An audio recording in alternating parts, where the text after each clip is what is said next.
प्यारे दोस्तों, यह कहानी मन्नत एक जुनून भाग 47 है। उम्मीद करती हूँ कि आपको मेरी कहानी पसंद आ रही होगी। चलिए हम इस कहानी में आगे बढ़ते हैं। आयुष के सामने रखा लैपटॉप खुला हुआ था।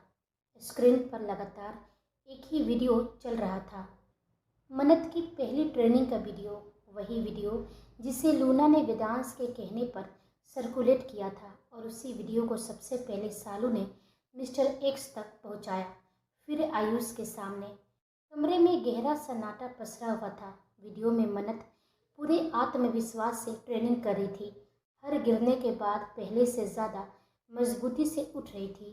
उसके चेहरे पर डर नहीं, सिर्फ आत्मविश्वास था। आयुष की आंखें पूरी तरह लाल हो चुकी थी। उसकी मुट्ठियाँ इतनी कस गई थी कि नसें साफ उभर आई थी। अचानक ठाक उसने झुंझुलाकर लैपटॉप बंद कर दिया। फिर बेहद ठंडी नज़रों से सालू की तरफ देखा। ये सब मुझे क्यों दिखा रही हो? उसकी आवाज़ में दबा हुआ गुस्सा साफ सुनाई दे रहा था। सालू के होठों पर एक रहस्यमयी मुस्कान तैर गई। वह बेहद आराम से सोफे पर बैठी रही। फिर धीमे स्वर में बोली, मैं तुम्हें कुछ दिखा नहीं रही हूँ आयुष, मैं सिर्फ तुम्हें सच दिखा रही हूँ। वह कुछ पल रुकी, फिर लैपटॉप पर हाथ रखते हुए बोली, देख रहे हो ना, तुम्हारा भाई आज भी तुम्हें नहीं, सिर्फ मन्नत को चुन रहा है। आयुष की आंखों में नफरत और गहरी हो गई। सालू ने आगे कहा, सोचो, अगर वेदांश को तुम्हारी जरा भी परवाह होती तो आज वो तुम्हें ढूंढ रहा होता, तुम्हें अपने साथ खड़ा कर रहा होता। लेकिन नहीं, वह तो अपनी पूरी ताकत मन्नत को मजबूत बनाने में लगा रहा है। उसने दोबारा वीडियो ऑन किया। स्क्रीन पर मन्नत दौड़ रही थी, लड़ रही थी, सीख रही थी। सालू की मुस्कान और गहरी हो गई। ध्यान से देखो, ये कोई साधारण एक्सरसाइज नहीं है, इसे ट्रेन किया जा रहा है, बहुत सोच समझकर, बहुत व्यवस्थित तरीके से। वह धीरे से आयुष के करीब झुकी। किस लिए ये तो मैं नहीं जानती, लेकिन एक बात समझ में आ रही है, वेदांश हर हाल में मन्नत को इतना मजबूत बनाना चाहता है कि भविष्य में कोई भी उसे तोड़ न सके। उसके चेहरे पर एक तिरछी सी स्माइल आई। जब कोई इंसान किसी की सुरक्षा के लिए इतना आगे बढ़ जाए तो इसका सिर्फ एक ही मतलब होता है आयुष, वह उसे खोने से डरता है। आयुष की गर्दन झटके से उसकी तरफ घूमी। सालू मुस्कुराई और बोली, और वेदांश सिर्फ मन्नत को खोने से डरता है। कमरे का माहौल एक पल में बर्फ जैसा ठंडा हो गया। आयुष की आंखें धीरे धीरे भर आई, उनमें एक हल्की सी नमी उतर आई। उसने नजरें झुका ली। सालू ने उसे ध्यान से देखा। उसके होठों पर एक संतुष्ट मुस्कान तैर गई। वो धीमे स्वर में बोली, अब तो तुम्हें यकीन हो गया है ना आयुष, तुम्हारे भाई को तुम्हारी बिल्कुल भी परवाह नहीं है। उसने एक एक शब्द पर जोर देते हुए कहा, तुमने उनके सामने दो रास्ते रखे थे, तुम या मन्नत, और उन्होंने अपना फैसला उसी दिन सुना दिया था। कमरे में खामोशी छा गई। आयुष की पलकों से एक आंसू टूटकर नीचे गिर पड़ा। सालू ने उसकी तरफ झुकते हुए कहा, जब उन्हें सिर्फ मन्नत की परवाह है तो फिर तुम क्यों उनकी परवाह कर रहे हो? अब वही करो जो मिस्टर एक्स चाहते हैं। यह सुनते ही आयुष की आंखों की नमी पल भर में गायब हो गई। उसकी जगह एक गहरी खामोश कठोरता उतर आई। सालू ने तुरंत बात संभालते हुए कहा, इतना सोचने की जरूरत नहीं है, मैं तुम्हें वेदांश के सीने पर बंदूक रखने के लिए नहीं कह रही हूँ। वो धीमे से मुस्कुराई, सिर्फ एक काम करना है, मन्नत को मिस्टर एक्स तक पहुँचा देना है, बस। उसके बाद देखना, वेदांश का पूरा ध्यान तुम्हारी तरफ होगा, अपने परिवार की तरफ होगा, क्योंकि उसकी दुनिया से मन्नत हमेशा के लिए दूर हो जाएगी। वह कुछ पल रुकी, फिर उसने नया वार किया, और एक बात और सोचो आयुष, जब संध्या आंटी को होश आएगा, क्या होगा? जिस लड़की को वो अपने पति की मौत की वजह मानती है, अगर वही रोज उनकी आंखों के सामने घूमेगी तो उनके पुराने जख्म फिर से हरे नहीं हो जाएंगे? क्या तुम सच में अपनी माँ को फिर से टूटते हुए देख पाओगे? आयुष पूरी तरह खामोश हो गया। उसकी सांसें भारी होती जा रही थी। सालू समझ चुकी थी उसके शब्द अपना असर दिखा चुके हैं। वो धीरे से मुस्कुराई। मेरी बात मानो आयुष, मन्नत को मिस्टर एक्स तक पहुंचाना ही इस समय सबसे सही फैसला है और यह काम सिर्फ तुम कर सकते हो। ये कहकर वह चुप हो गई। वहीं आयुष गहरी सोच में डूब चुका था। उसे बिल्कुल अंदाजा नहीं था कि वह जिस रास्ते पर कदम रखने जा रहा है वो सिर्फ मन्नत और वेदांश की जिंदगी नहीं बल्कि उसकी अपनी जिंदगी भी हमेशा के लिए बदल देगा। वहीं सालू मन ही मन मुस्कुरा उठी। हाँ आयुष, यही तो मैं चाहती हूँ। जिस दिन तुम मन्नत को मिस्टर एक्स के हवाले करोगे उसी दिन वेदांश और तुम्हारे बीच ऐसी नफरत पैदा होगी जो कभी खत्म नहीं होगी। उसकी आंखों में एक खतरनाक चमक उभर आई। एक दूसरे की जान के दुश्मन बन जाओगे तुम दोनों और उस खेल में राठौर परिवार बिखर जाएगा। तुम भी रास्ते से हट जाओगे और मन्नत भी। उसके होठों पर पागलपन भरी मुस्कान फैल गई। और आखिर में वेदांश सिर्फ मेरा होगा। आयुष का चेहरा पल भर में खतरनाक हो गया। उसकी आंखें लाल हो चुकी थी। उनमें 3 सालों से पलता हुआ जहर, टूटे हुए भरोसे का दर्द और सालू के शब्दों से भरी नफरत एक साथ उमड़ रही थी।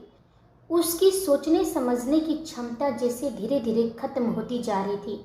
नफरत की ऐसी पट्टी उसकी आंखों पर बंध चुकी थी कि उसने एक पल के लिए भी यह सोचने की कोशिश नहीं की कि आखिर मिस्टर एक्स मन्नत को क्यों चाहता है। वह उसे अपने पास क्यों बुला रहा है। अगर मन्नत उसके हाथ लग गई तो उसकी जिंदगी पर क्या गुजरेगी, उसे किस खतरे का सामना करना पड़ेगा। उसने इनमें से किसी सवाल का जवाब जानने की कोशिश तक नहीं की। जिस मन्नत को वो कभी अपना सबसे अच्छा दोस्त मानता था, जिसकी एक छोटी सी तकलीफ भी उसे बेचैन कर देती थी, आज उसी मन्नत के बारे में उसने सोचना ही छोड़ दिया था। इस वक्त उसके दिमाग में सिर्फ एक ही बात गूंज रही थी, भाई ने मुझे नहीं मन्नत को चुना। यही एक सोच उसके पूरे अस्तित्व पर हावी हो चुकी थी। कुछ क्षणों की खामोशी के बाद उसने बेहद ठंडी आवाज में कहा, ठीक है, अब मन्नत को मिस्टर एक्स के पास जाना ही होगा। उसकी बात सुनते ही सालू के होठों पर एक तिरछी और बेहद खतरनाक मुस्कान फैल गई। वह जान चुकी थी उसका तीर बिल्कुल सही निशाने पर लगा है। उसने शांत स्वर में कहा, आज शाम सिद्धार्थ रायचंद की पार्टी है। राठौर परिवार के सभी लोग तो शायद नहीं जाएंगे, लेकिन तुम्हारा भाई मन्नत सहानी और कबीर मयंक जैसे बाकी लोग जरूर वहां मौजूद होंगे। वह थोड़ा झुककर बोली, यही सबसे सही मौका होगा मन्नत को मिस्टर एक्स के हवाले करने का। आयुष ने भव्य सिकोड़ ली, यह सिद्धार्थ रायचंद आखिर है कौन? सालू ने बेपरवाही से कंधे उचकाए, मुझे नहीं मालूम। हो सकता है कि वेदांश का कोई नया बिजनेस राइवल हो या फिर कोई बड़ा कॉम्पिटिटर, लेकिन फिलहाल हमारा फोकस सिद्धार्थ रायचंद नहीं, सिर्फ मन्नत है। उसने अपना मोबाइल उठाया और मुस्कुराते हुए बोली, मैं तुम्हें पार्टी की लोकेशन और इनविटेशन की पूरी डिटेल भेज दूंगी, तुम बस सही समय पर वहां पहुंच जाना। आयुष ने बिना कुछ कहे धीरे से सिर हिला दिया। उसकी आंखों में अब सिर्फ एक ही लक्ष्य था, मन्नत। वहीं सालू की मुस्कान और गहरी हो गई। उसे पूरा विश्वास था कि उसने नफरत की ऐसी आग भड़का दी है जो अब सिर्फ रिश्ते नहीं पूरे राठौर फैमिली को जलाकर राख कर सकती है। वहीं राठौर मेंशन, सहानी अपने कमरे में अलमारी खोले खड़ी थी। बेड पर एक के बाद एक कई ड्रेसेस फैली हुई थी। वह कभी एक ड्रेस उठाती फिर उसे वापस रख देती। उसे खुद समझ नहीं आ रहा था कि आखिर आज की पार्टी में क्या पहने। तभी दरवाजे पर हल्की सी दस्तक हुई। सहानी बेटा, नूतन जी की आवाज़ सुनाई दी। सहानी पलटी, आइए मॉम। नूतन जी मुस्कुराते हुए कमरे के अंदर आई। उन्होंने बेड पर फैले कपड़ों को देखा और फिर अपनी बेटी की तरफ मुस्कुराकर बोली, लगता है आज हमारी बेटी बड़ी उलझन में है। चलिए मैं मदद कर देती हूँ कि आज क्या पहनना चाहिए। सहानी हल्का सा मुस्कुराई, अरे मॉम, मैं तो कुछ भी पहनकर चली जाऊंगी। नूतन जी ने भवें उठाई, अगर सच में कुछ भी पहनना होता तो पिछले आधे घंटे से पूरी अलमारी बाहर नहीं होती। यह सुनकर सहानी एक पल के लिए चुप रह गई। उसने हैरानी से अपनी माँ को देखा, क्या बात है मॉम? नूतन जी उसके पास आकर बैठ गई। उन्होंने प्यार से उसका हाथ अपने हाथों में लिया, फिर बड़े स्नेह से बोली, यही तो मैं भी पूछना चाहती हूँ। बहुत दिनों बाद, या यूँ कहूँ पूरे 3 साल बाद, मैंने आपके चेहरे पर वो चमक देखी है जो बहुत पहले खो गई थी। उन्होंने सहाने की आंखों में देखते हुए धीरे से पूछा, मुझे ऐसा क्यों लग रहा है कि सिद्धार्थ रायचंद। उनका वाक्य पूरा भी नहीं हुआ था कि सहानी ने तुरंत बीच में ही रोक दिया। प्लीज़ मॉम, ऐसा कुछ भी नहीं है। प्लीज़ ऐसी उम्मीद मत रखिए। उसने गहरी सांस ली। सिद्धार्थ रायचंद मेरे लिए पहले सिर्फ मेरे प्रोफेसर थे और अब भाई के बिजनेस पार्टनर या शायद बिजनेस प्रतिद्वंदी। बस, इससे ज़्यादा कुछ नहीं। कुछ पल की चुप्पी के बाद वो धीमे स्वर में बोली, आप अच्छी तरह जानती हैं, मेरे दिल में अब किसी के लिए कोई जगह नहीं बची। मैंने अपने दिल का दरवाज़ा हमेशा के लिए बंद कर दिया है। नूतन जी उसके हाथ पर अपना दूसरा हाथ रख दिया। उनकी आंखों में एक माँ की चिंता साफ दिखाई दे रही थी। क्यों बंद कर दिया है बेटा? क्या सिर्फ इसलिए क्योंकि आपको आपकी पहली मोहब्बत नहीं मिली? क्या एक इंसान की वजह से आप पूरी जिंदगी खुद को दूसरा मौका भी नहीं देंगी? उन्होंने धीमे स्वर में कहा, पता नहीं क्यों, लेकिन मुझे लगता है भगवान ने सिद्धार्थ रायचंद को शायद आपकी ज़िंदगी में किसी वजह से भेजा है। मैं उनसे मिली नहीं हूँ, लेकिन जब भी आप उनका नाम लेती हो, आपके चेहरे पर एक अलग ही नूर आ जाता है। इतने सालों बाद मैंने अपनी बेटी को मुस्कुराते देखा है। बस एक बार खुद को दूसरा मौका देकर तो देखिए। सहानी ने अपनी आंखें बंद कर ली। उसने गहरी सांस ली, फिर धीरे से बोली, प्लीज़ मॉम, अब ये बातें मत कीजिए। मैं अपने साथ बहुत खुश हूँ। मुझे किसी के सहारे की ज़रूरत नहीं है। कुछ पल बाद उसकी आवाज़ भर आ गई। एक बार प्यार किया था मैंने, पूरी शिद्दत से, पूरी ईमानदारी से। उसकी आंखों में आंसू उतर आए। पहला प्यार पहला ही होता है मॉम। मैं आज तक कबीर को भूल नहीं पाई। उसने मुस्कुराने की कोशिश की, लेकिन मुस्कान आंसुओं में ही खो गई। वो आज अपनी पत्नी, अपनी बच्ची, अपनी दुनिया में बहुत खुश है और मैं आज भी वहीं खड़ी हूँ जहाँ उन्होंने मुझे छोड़ दिया था। उसने अपने आंसू पोंछे। शायद मेरी किस्मत ही ऐसी थी मॉम, या मेरे कर्म, कि कबीर हमेशा के लिए मुझसे दूर हो गए। उसने अपनी माँ की तरफ देखा। इस बार उसकी आवाज़ बिल्कुल शांत थी। अब इस दिल में किसी और के लिए कोई जगह नहीं बन सकती। ना मुझे वापस कबीर चाहिए और ना ही कोई दूसरा। उसने हल्की सी मुस्कान लाने की कोशिश की। मैं अपने साथ बहुत खुश हूँ मॉम। सच में मैं अकेले ही ठीक हूँ। नूतन जी बिना कुछ कहे अपनी बेटी को सीने से लगा लिया। वहीं वेदांश की कार शहर के बाहरी इलाके में बने अपने प्राइवेट पोर्ट की ओर मुड़ गई। शिव ने कुछ देर पहले ही उसे फ़ोन किया था। यह वही जगह था जहाँ से किंग के सारे हथियारों की खेप आती जाती थी। पूरे पोर्ट में किंग के सबसे भरोसेमंद लोग तैनात रहते थे। बिना वेदांश की अनुमति के यहाँ परिंदा भी पर नहीं मार सकता था। जैसे ही काली कार पोर्ट के अंदर रुकी, चारों तरफ मौजूद बॉडीगार्ड तुरंत अपनी अपनी पोजीशन में आ गए। दरवाज़ा खुला और अगले ही पल वेदांश बाहर उतरा। उसके कदम जितनी तेजी से आगे बढ़ रहे थे, उतनी ही तेजी से पूरे पोर्ट का माहौल भारी होता जा रहा था। साथ में मयंक और कबीर भी थे। शिव पहले से उनका इंतजार कर रहा था। वेदांश ठीक उसके सामने जाकर रुका। शिव बिना समय गवाए आगे बढ़ा और कहा, किंग, बहुत बड़ी गड़बड़ हो गई है। उसने सामने रखे कंटेनरों की ओर इशारा किया। हमारे सारे हथियार बदल दिए गए हैं। जो खेप हमें मिलनी थी यह वह नहीं है। किसी ने बेहद सफाई से असली हथियार गायब करके उनकी जगह बिल्कुल हूबहू दिखने वाले डुप्लीकेट रख दिए हैं। शिव के चेहरे पर पहली बार बेचैनी साफ दिखाई दे रही थी।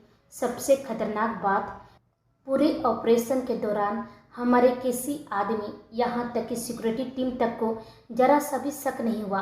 वेदांश की मुठ्ठियाँ धीरे धीरे भिज गई। उसकी आंखें बर्फ की तरह ठंडी हो चुकी थी। कबीर ने गंभीर स्वर में कहा, यह कोई मामूली खेप नहीं था वेद। यही हथियार इंडियन आर्मी तक पहुँचने थे। अगर तय समय पर डिलीवरी नहीं हुआ तो सिर्फ हमारा दिल नहीं टूटेगी, सरकार के सामने भी हमें जवाब देना पड़ेगा।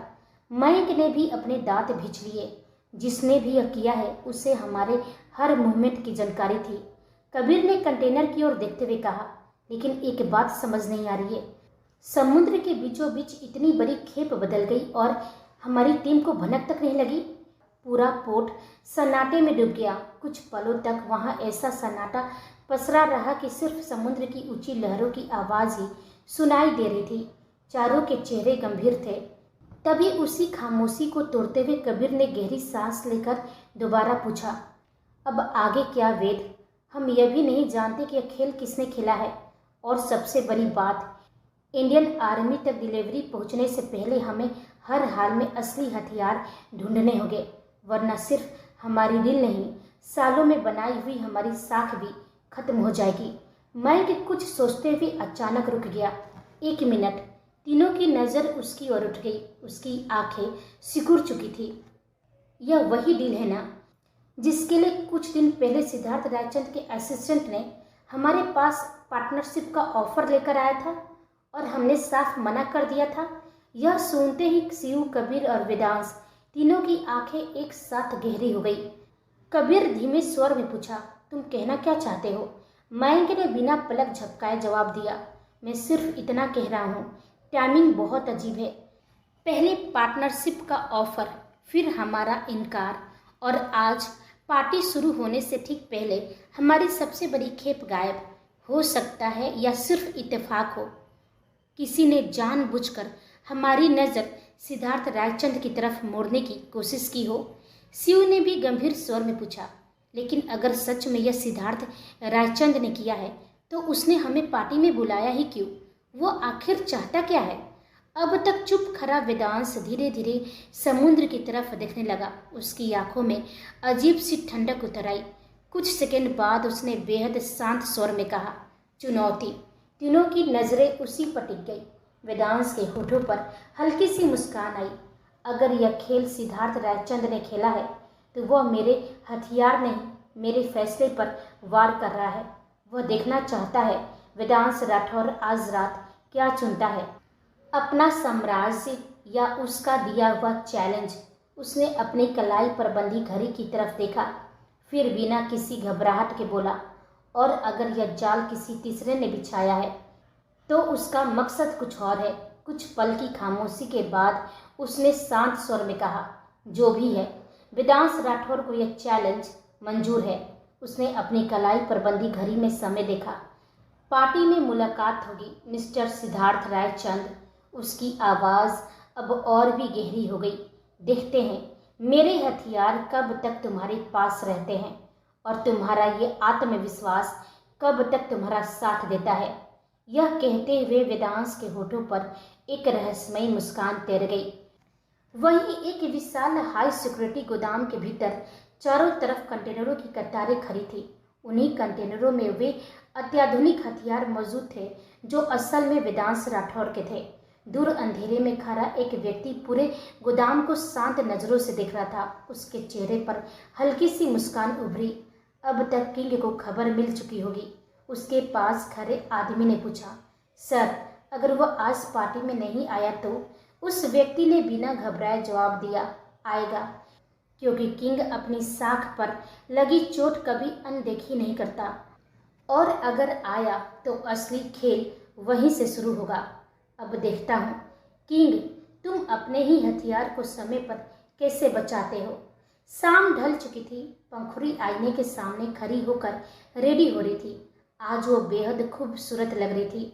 उसने हल्के गुलाबी रंग की साड़ी पहनी थी जो उसकी खूबसूरती में 4 चांद लगा रही थी। हल्का सा मेकअप, खुले बाल और चेहरे पर सादगी भरी मुस्कान उसे और भी आकर्षक बना रहे थे।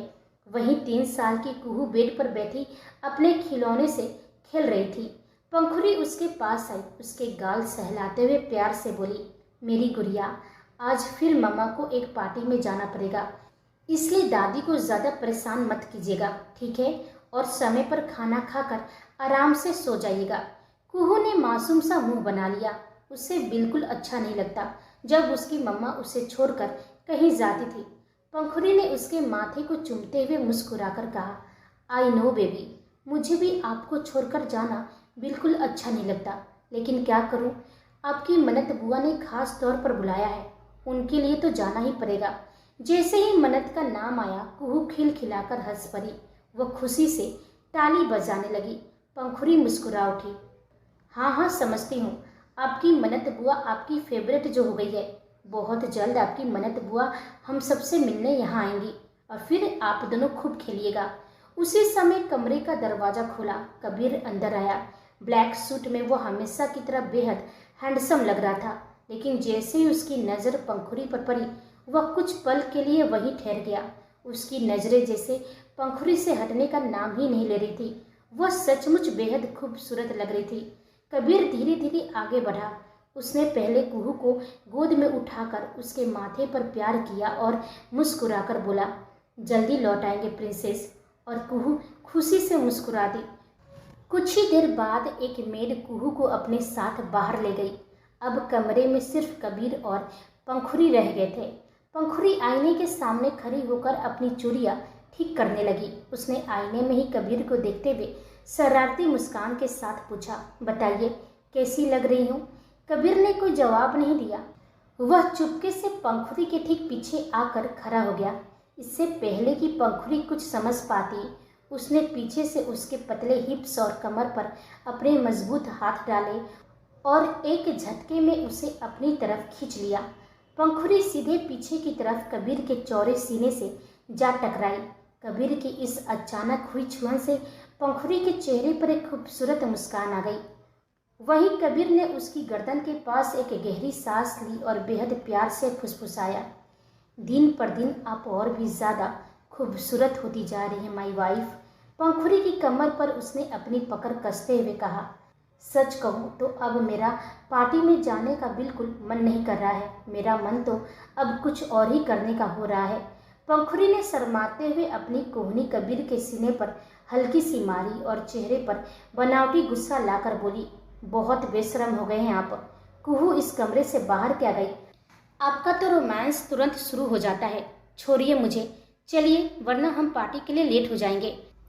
कबीर एक कातिलाना मुस्कान के साथ कहा, हम बिल्कुल लेट नहीं होंगे और अब तो मैं आपको पूरा प्यार करके ही यहाँ से बाहर जाने दूंगा। कबीर के मुंह से यह बोल्ड बात सुनते ही पंखुड़ी की आंखें फैल गई। वो घबराकर कबीर के हाथों से छूटने की कोशिश करने लगी। नहीं कबीर, प्लीज़ ऐसा मत कीजिए।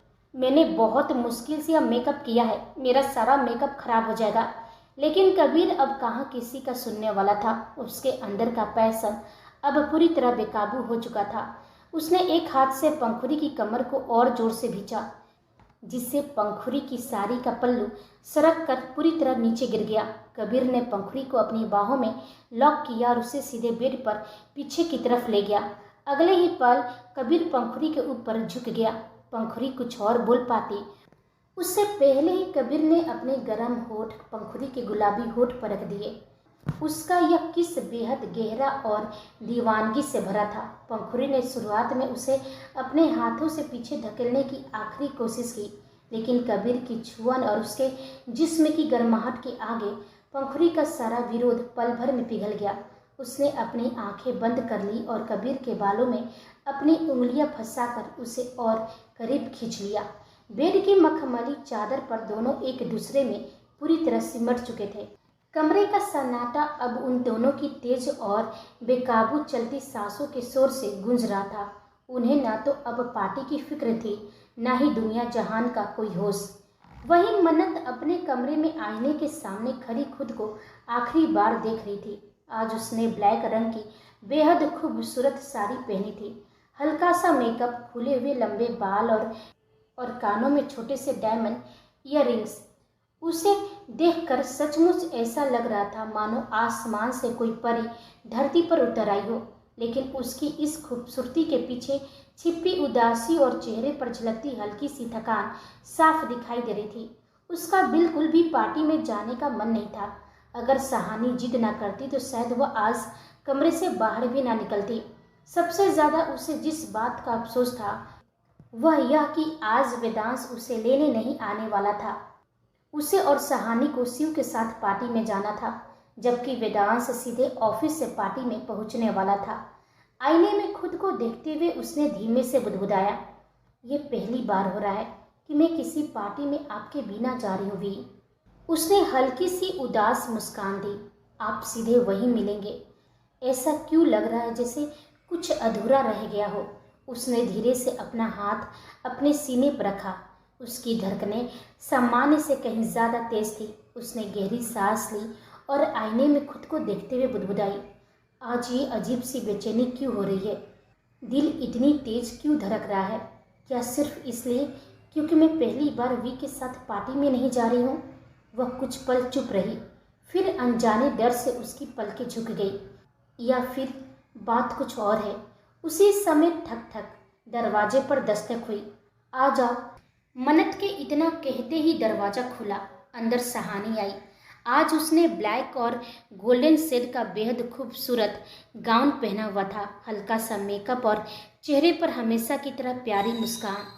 वह भी किसी मॉडल से कम नहीं लग रही थी। मन्नत ने उसे देखते ही मुस्कुराकर कहा, हाय, किसी की नज़र ना लगे मेरी सहानी को। सहानी हंस पड़ी। वह सीधे उसके पास आई और प्यार से बोली, नज़र तो तुमको नहीं लगनी चाहिए मन्नू। फिर उसने मन्नत को सिर से पाँव तक देखा।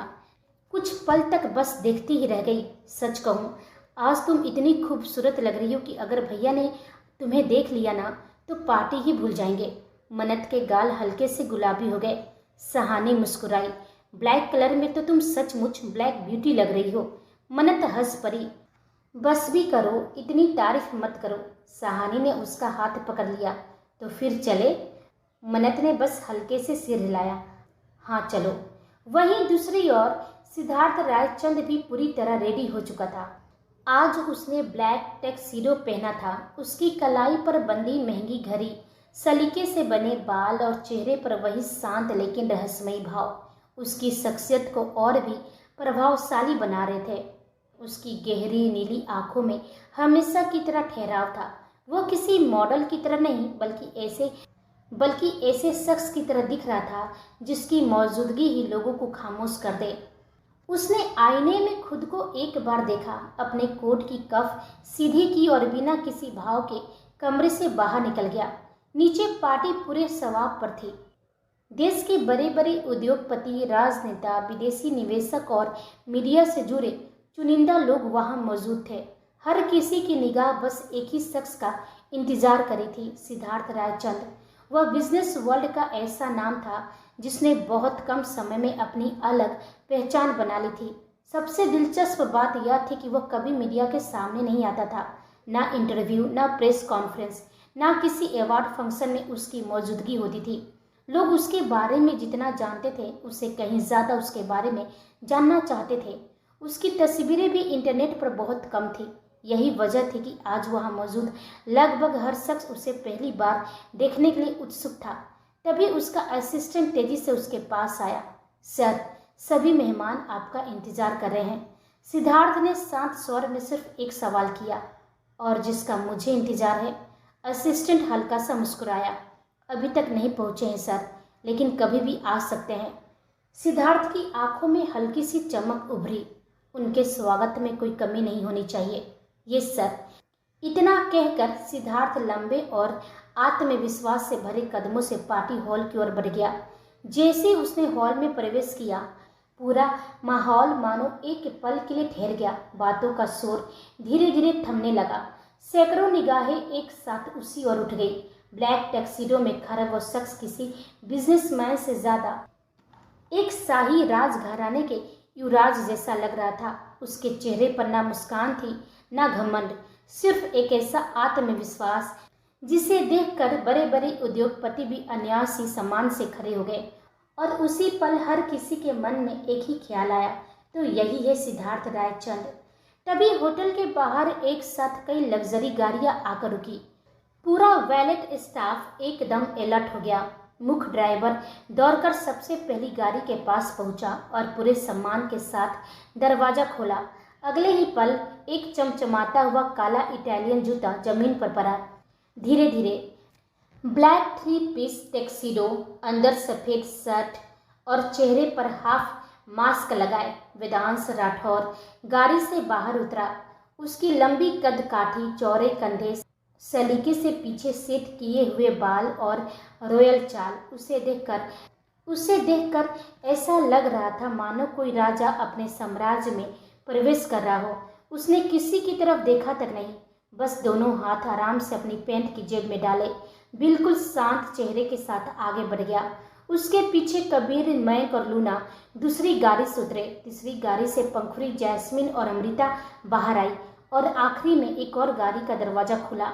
ब्लैक सिल्क साड़ी में लिपटी, खुले बाल, हल्का मेकअप और मासूम चेहरे पर छाई अनकही उदासी के साथ मन्नत नीचे उतरी। उसके साथ सहानी और शिव भी थे। जैसे ही मन्नत की नज़र वेदांश पर पड़ी, वह कुछ पल के लिए वहीं ठिठक गई। उसकी सांसें जैसे रुक गई। हे माता रानी, ये इंसान इतना हैंडसम कैसे लग सकता है? आज वेदांश सचमुच किसी राजा से कम नहीं लग रहा था। मन्नत की नजरें चाहकर भी उससे हट नहीं पा रही थी। उसी समय वेदांश बिना एक पल रुके, बिना पीछे देखे सीधे होटल के अंदर की ओर बढ़ गया। उसने एक बार भी पलटकर मन्नत को नहीं देखा। आज पहली बार वेदांश उसे अपने साथ लेकर अंदर नहीं गया था। ना उसने उसकी तरफ देखा, ना उसका इंतजार किया और ना ही हमेशा की तरह उसके साथ चलने के लिए हाथ आगे बढ़ाया। बस चुपचाप अंदर चला गया। मन्नत ने अनजाने में अपना सीना पकड़ लिया। दिल की बेचैनी अब और बढ़ चुकी थी। उसे समझ ही नहीं आ रहा था कि यह सिर्फ दूरी का दर्द था या आने वाले किसी तूफान की आहट। वह मन ही मन बोली, ये क्या वी, एक बार देखा तक नहीं। उसकी आंखें अनजाने में हल्की सी नम हो गई। वहीं कबीर दूर खड़े खड़े मन्नत को देख रहा था। वो सारी बातें अच्छी तरह से समझ रहा था और वेदांश के इस व्यवहार का वजह भी जानता था।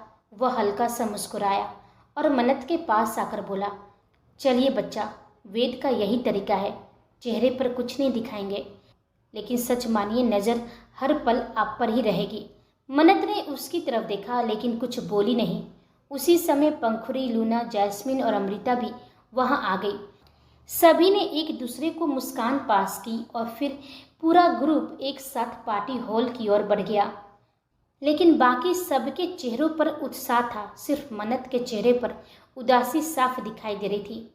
वहीं जैसे ही वेदांश के कदम पार्टी हॉल के भीतर पड़े, मानो पूरा माहौल का तापमान अचानक बदल गया। कुछ क्षण पहले तक जहां हंसी, बातचीत और संगीत की आवाज़ गूंज रही थी, वहां अचानक अजीब सी खामोशी छा गई। मेहमान अनायास ही एक दूसरे के लिए रास्ता छोड़ने लगे।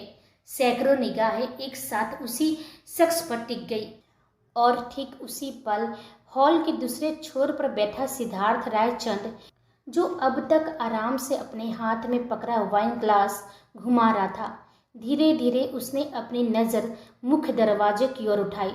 जैसे उसकी नज़र वेदांश पर पड़ी, उसके होठों पर एक बेहद हल्की रहस्यमयी मुस्कान उभरी। उसने ग्लास को धीरे से टेबल पर रखा और बहुत धीमे से बुदबुदाया, जिसका मुझे इंतजार था वो घड़ी आ गई। आखिरकार वेदांश राठौर आ ही गए।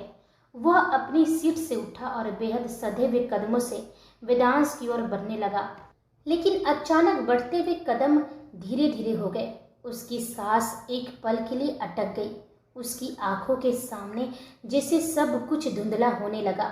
हॉल में बजता म्यूजिक, लोगों की आवाज़ें सब धीरे धीरे गायब होने लगी और उसकी आंखों के सामने एक पुराना दृश्य उभर आया। करीब 7 से 8 साल का एक मासूम लड़का, जिसकी बड़ी बड़ी आंखों में ढेर सारे सवाल थे। उसके सामने लगभग 12-13 साल की एक खूबसूरत लड़की बैठी थी। उसके हाथ में ब्रश था और सामने कैनवास पर वह किसी चेहरे की पेंटिंग बना रही थी। छोटे सिद्धार्थ ने मासूमियत से पूछा, दीदी आप हमेशा यही पेंटिंग क्यों बनाती रहती है? लड़की के होठों पर बेहद सुकून भरी मुस्कान आ गई। उसने प्यार से कैनवास पर हाथ फेरा और बोली, ये किंग है। सिद्धार्थ ने हैरानी से पूछा, लेकिन आपने तो उन्हें कभी देखा ही नहीं। लड़की हल्का सा हंसी। उसकी आंखों में अजीब सी चमक उतर आई। देखने की जरूरत नहीं होती है सिर, कुछ लोग आंखों से नहीं दिल से दिखाई देते हैं। उसने कैनवास को देखते हुए बहुत धीरे से कहा, पापा हमेशा उनके बारे में बताते हैं, कहते हैं अगर इस दुनिया में कोई सच में सबकी रक्षा कर सकता है तो वह सिर्फ हमारे किंग है। इसलिए मैं हर बार उनकी वही तस्वीर बनाती हूँ जो मेरे दिल में बसती है। यह कहते हुए उसके चेहरे पर ऐसी मासूम मुस्कान थी मानो उसके लिए किंग कोई इंसान नहीं बल्कि उम्मीद का दूसरा नाम हो। अचानक धड़ाम, कानों को चीर देने वाला विस्फोट गूंजा। दृश्य पल भर में बदल गया।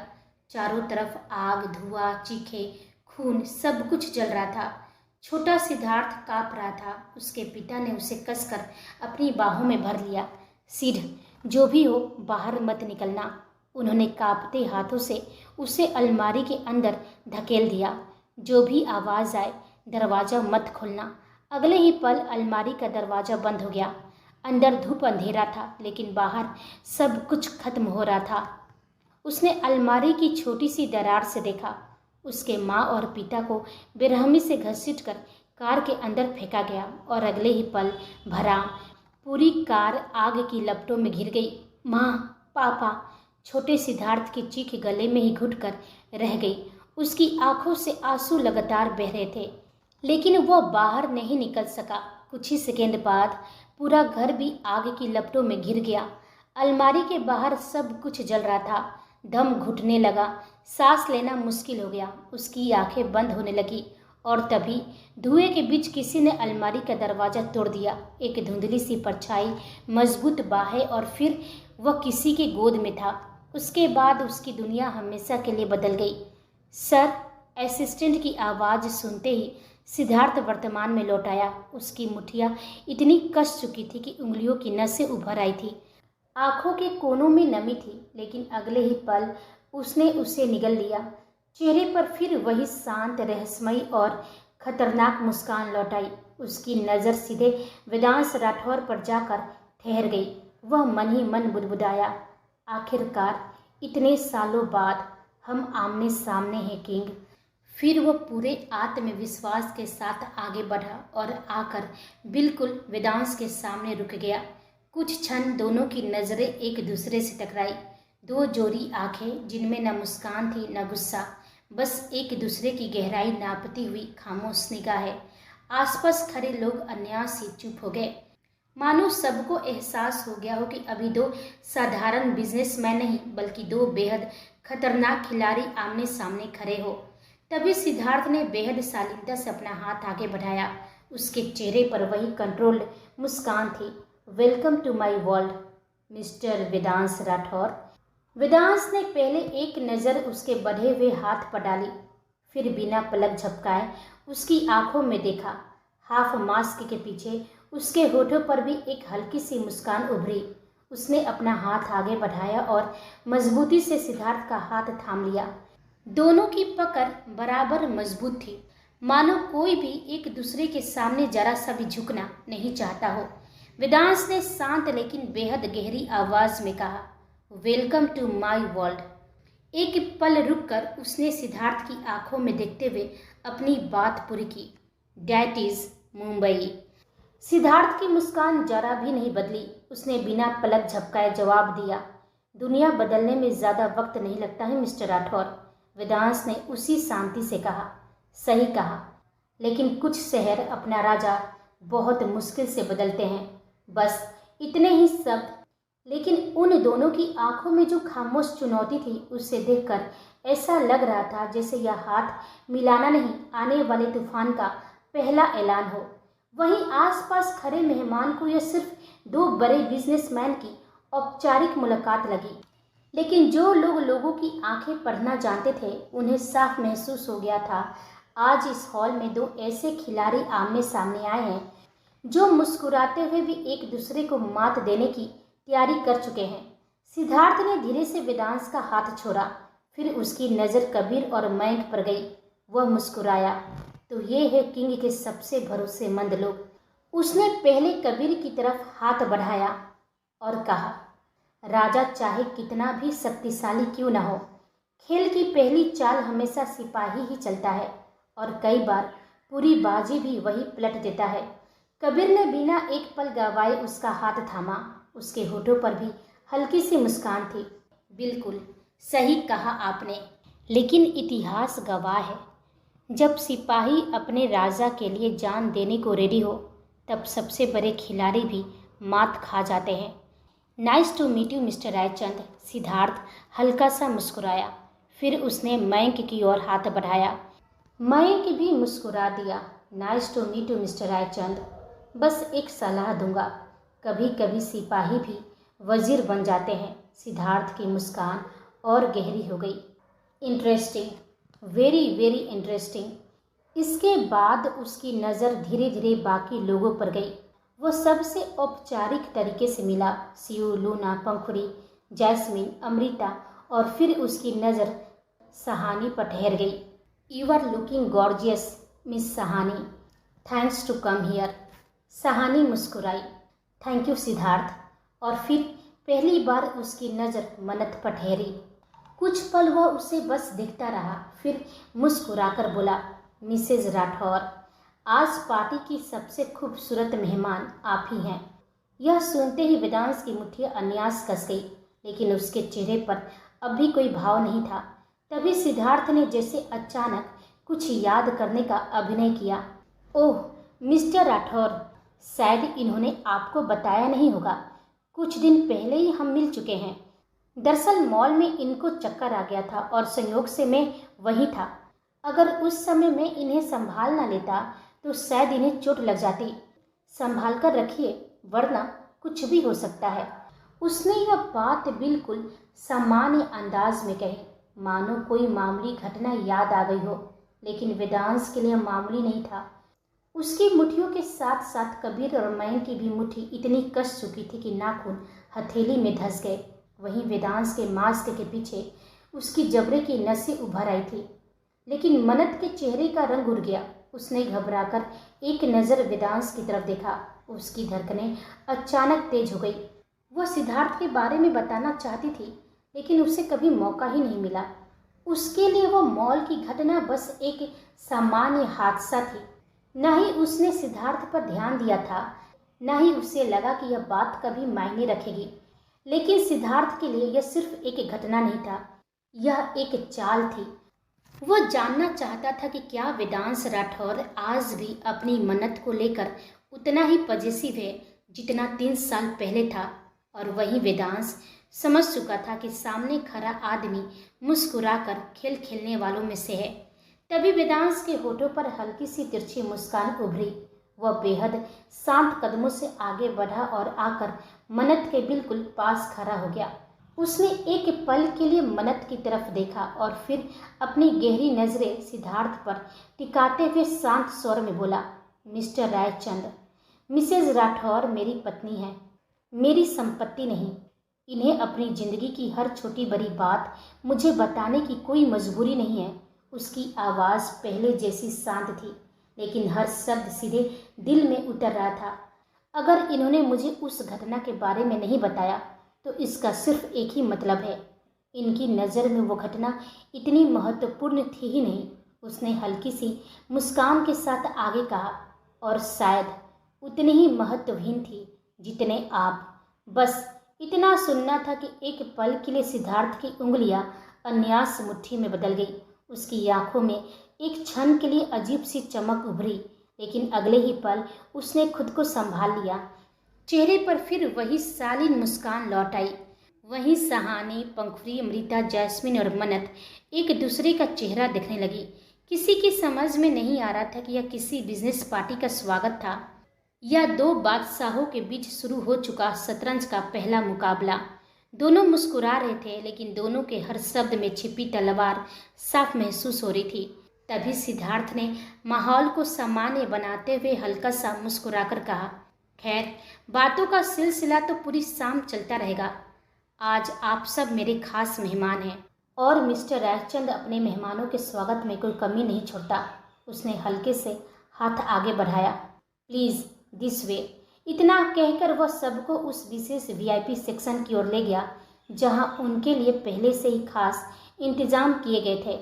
वहीं दूसरी ओर होटल के बाहर एक और लग्जरी कार आकर रुकी। ड्राइवर ने तुरंत आगे बढ़कर दरवाज़ा खोला। अगले ही पल धीरे धीरे कार से सालू बाहर उतरी। उसे देखते ही कोई भी एक पल के लिए धोखा खा सकता था। आज उसने भी बिल्कुल ब्लैक साड़ी पहन रखी थी। बालों का स्टाइल, हल्का मेकअप, यहाँ तक कि साड़ी पहनने का अंदाज भी सब कुछ लगभग मन्नत जैसा था। अगर कोई उसे पीछे से देखता तो पहली नज़र में दोनों में फर्क कर पाना लगभग नामुमकिन था। सालू ने अपनी साड़ी का पल्लू ठीक किया, फिर होटल के कांच में बना अक्स देखकर उसके होठों पर एक टेढ़ी मुस्कान उभर आई। आज यही भ्रम मेरा सबसे बड़े हथियारों में से एक होगा। उसकी आंखों में खतरनाक चमक उतर आई।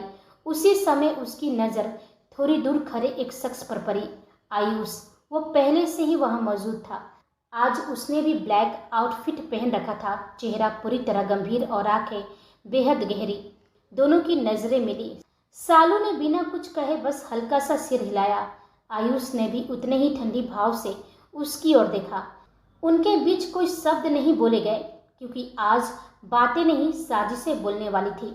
अगले ही पल दोनों होटल के मुख्य प्रवेश द्वार की ओर नहीं बढ़े, बल्कि होटल के एक साइड कॉरिडोर की तरफ मुड़ गए, जहां से केवल स्टाफ और विशेष अनुमति वाले लोग ही अंदर आते जाते थे।